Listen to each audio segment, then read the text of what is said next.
at you crazy. Right. We already looking at her crazy because she wanted to keep toothpaste. We don't know what she was doing with the toothpaste. Hot down there.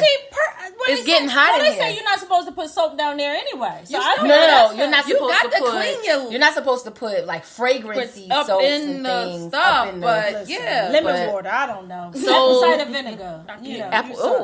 So for all the people who are joined, who have joined us right now, Kia, what's our topic today? So the topic today is could you live without? So before we got into the game, I was telling everybody this year for 2019. My husband and I are we're trying to live off of one income. And there are some things that we just have to cut out. We have to do without. So we went over our finances. We looked at what were our solid and reoccurring expenses, but also what are those things that were just like miscellaneous. So I want you guys to kind of help me out. Maybe you can help me out. One thing that I'm thinking about giving up is actually alcohol. I love my Hennessy, I love my brown. I'm a social drinker though. Look, they point to the Hennessy. But it gets expensive. Yeah, that's like $50 a bottle. Yeah, when you socially buying it every other day. Or every week.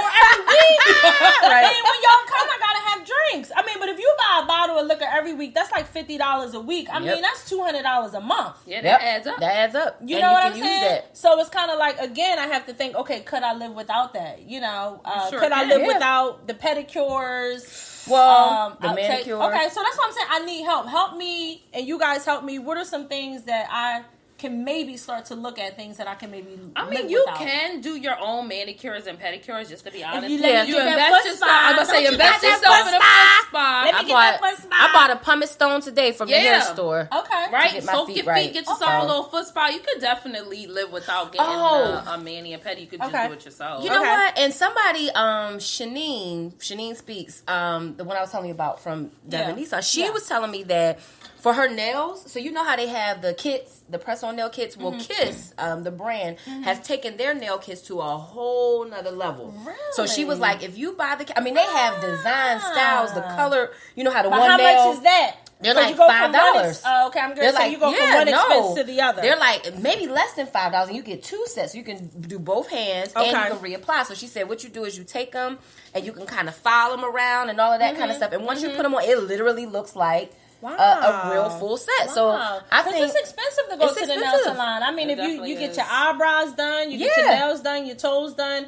I mean, you can leave spending like almost $100. Yeah, easy. And especially since they suggest you come back so often. Easy. I'll see you in 2 weeks. All right. So what else can we cut? So I can do my own pedicure. I can do my own manicure. I can get some of the Kiss products. Stop eating out. Eating out is number one. Eating out. You gotta cook home. You gotta cook at home. And so here's the thing. There's two. So eating out also includes buying food out and bringing it in. That's true. Yes. So sometimes we'll be like, okay, well, I just went to Fresh Grocer and picked up the rotisserie. The rotisserie chicken. That's my famous. And a few sides. I got a few sides. Yeah. And I'm putting it on these plastic plates. Right. And we eating it. And now we eating it. So for those who are following us live, please put in comments what can you live without. So really, and what we were talking about, Kia and Jazz too, is this falls right in line with that whole minimalist subject. Yeah. So it's very popular. We've been following different groups on Facebook about the whole minimalist. What's the one group we follow? The one is Becoming Minimalist. And they even put up something for Christmas. And guys, this is a Facebook group, so make sure if you're on Facebook. So definitely make sure y'all check them out. After you finish watching the live, don't leave yet. But don't leave. It's called Becoming Minimalist. And so,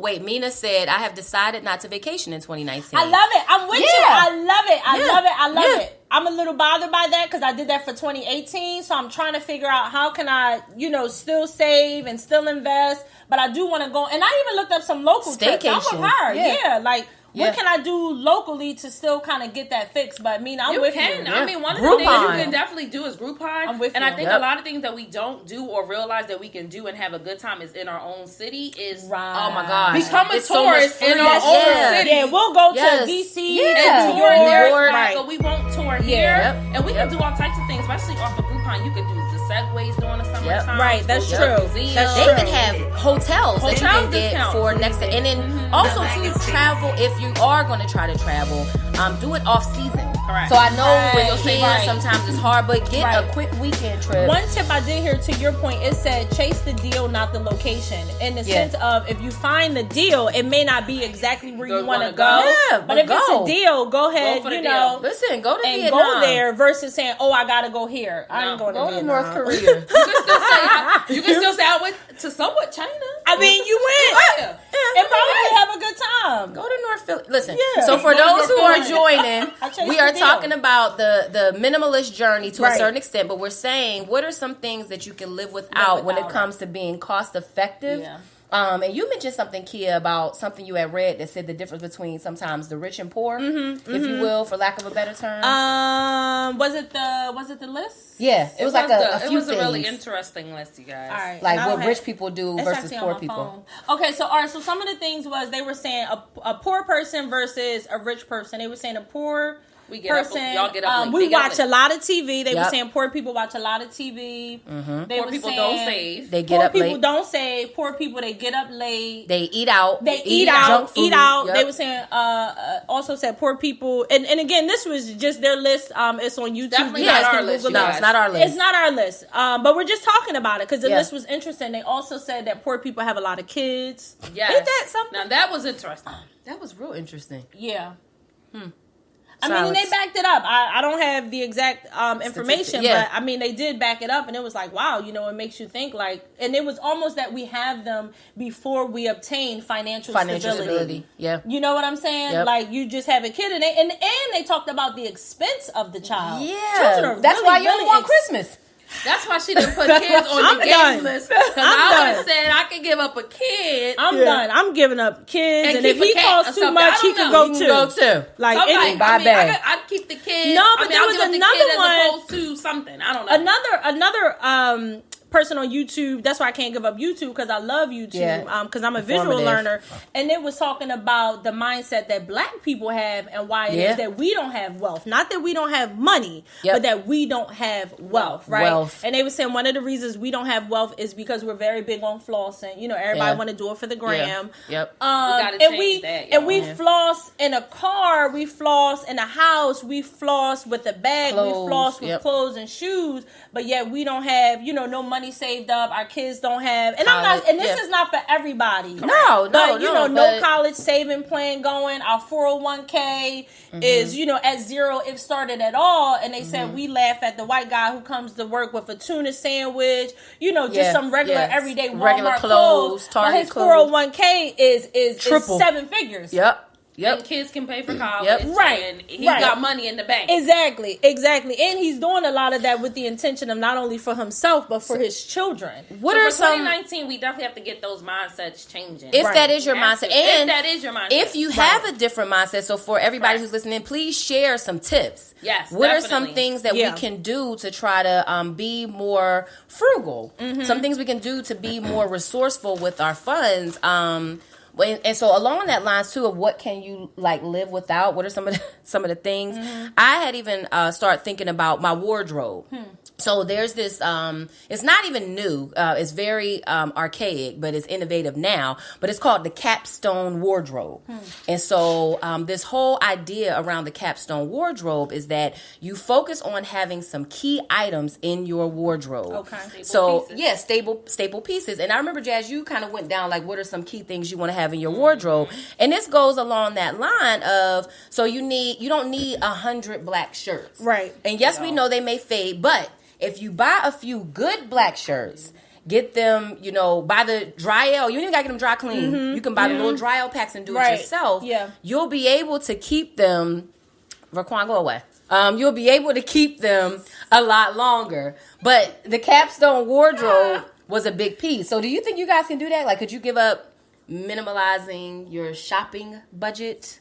Things for shopping. I don't really shop that much. I don't really shop like that. I don't shop. I mean, I probably could give up some of these bras I got that's been sitting there. So how about that? Right. I could definitely give up some of those. But I really don't shop like that. But see, you know what? So all right, so this is really, really deep because you gotta kind of know what's going on with your financial mentality. For example, so I'm not a consumer, but I'm not financially savvy, right? So you cannot consume and you can save and still never build wealth, right? Correct. So my goal for 2019 is to become financially educated more than I am now. So whether it's reading books, whether it's watching YouTube, managing my own finances, is really to become less ignorant about how to build wealth. So we're not just going to one income for the sake of one income. Right. We see what that bottom line is, and then we want to take that and we want to reinvest it. You know what I'm saying? So when I can't maybe eat out, because that's more my thing, eating out, not so much as shopping, and all I'm going to do is shit it out. You know, I mean, that's it don't even stay. I don't even have it in the closet. I mean, I just shit it out. And now you ain't got no soap. Yeah, depending on those. Right. I did without everything. He said, so let's open a store down there.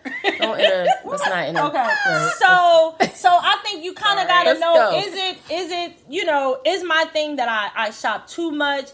Is it could be an issue with... What's your issue? I'm not, credit savvy. I don't have my 401k. It could just be a matter of education. And you already have some good habits in place. And I think taking it a step further so like when we say things like invest, and people get overwhelmed by that, and they think that you have to have this certain amount of wealth to invest, but you don't, because there's so much. We went to this one workshop from UPenn, from Penn, and it was a gentleman from the Wharton School of Business who talked about how you need to invest, and there's so many options, even for people who feel like their money isn't at the level they want. But there's so many things, and if you start with just a percentage of your income.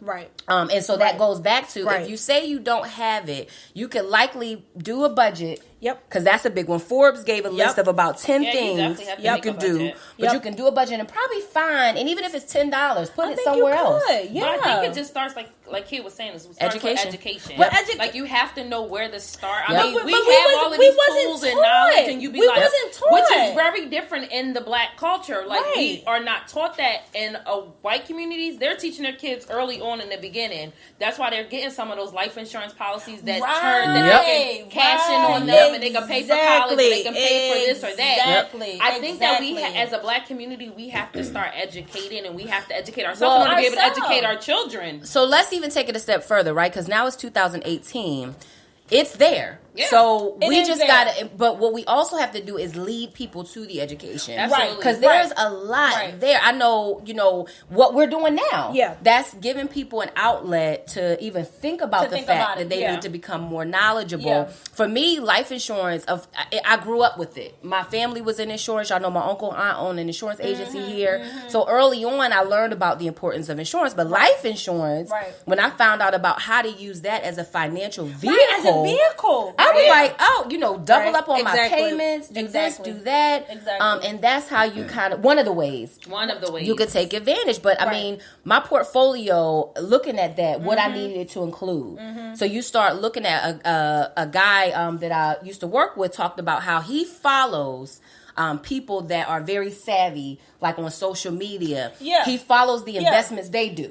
So if I see Mark Zuckerberg just drop, a mill in this, I may not be able to drop a mill, but I could put my $10, put $20 on it, put my $100, whatever. Some piece of the pie. Versus buying a bag, or going out and buying a car. Or going out buying a new car, or buying food, anything expensive. If your my thing is, if your foundation isn't solid, you know what I'm saying. You have to try to build a solid financial foundation, and that's going to come from work. That's going to come from education. That's going to come from following the right people. So not that we're at any level experts. We're not yet. But I'm the expert in evolution. We're on this journey. But we're on a journey together. I'm going to figure it out because I'm like, we're still young. We may not be in our 20s, but I'm like, what if we did something for the next 5 or 10 years? That's a lot. So whereas though in our 50s, it's like, wow, it really made an impact. 40s, you know what I mean? Y'all can take this journey on with us. Come on with us. So for anyone who may be following, I know we have a couple of resources who are experts in their realm of finances. Even one, the young lady I was telling you guys about from London, Dana Byfield. But for any of you who are interested in learning more about the financial journey, how to become more fiscally fit and savvy in education, I think it's called. I don't know if it's wealth building, but Google something Wharton like that. School of Business, because that is a great place to start. It's a lot of free resources. Yeah, it's free resources out there in your city. Oh, another good one. I followed this gentleman on Facebook, John Hope Bryant. And I had mentioned him before. He had this. He has this book that talks about how the poor saved or created capitalism or something like that. But John Hope Bryant, the Hope Institute, is all. He's an economist.